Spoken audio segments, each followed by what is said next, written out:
কোনো মনীষী ৫০০ পাতার বই ৫ সেকেন্ডে বা ৫ মিনিটে মুখস্থ করতে পারে না।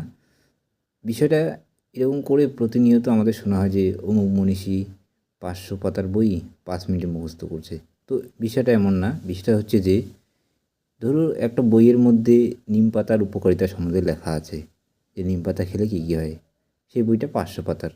তো সেই নিম পাতার উপকারিতা সম্বন্ধে সেই বইটা সে দেখার আগে, তার পূর্বে সেই নিমপাতার উপকারিতা নিয়ে সে অনেক বই পড়েছে, অনেক জেনেছে, অনেক প্র্যাকটিক্যাল থিওরি করে সে অভিজ্ঞতা অর্জন করেছে এবং সে টেবিলের মধ্যে দেখলো যে একটা ৫০০ পাতা নিম পাতার উপকারিতা সম্বন্ধে একটা বই লেখা আছে এবং সেই বইটার সে হেডিংটা দেখে বা টুকটাক পড়ে তখন সেটা বুঝে যায় যে এই বইয়ের মধ্যে কী আছে। কেননা সে এর আগেও এটা নিয়ে অনেক প্র্যাকটিস করেছে, অনেক সাধনা করেছে যে নিম পাতা দিয়ে কী, কী হয়। তো বাজারে অনেক গল্প শুনবেন যে অমুক মনীষী ৫০০ পাতার বই চোখের নিমেষে মুখস্থ করে, এরকম না।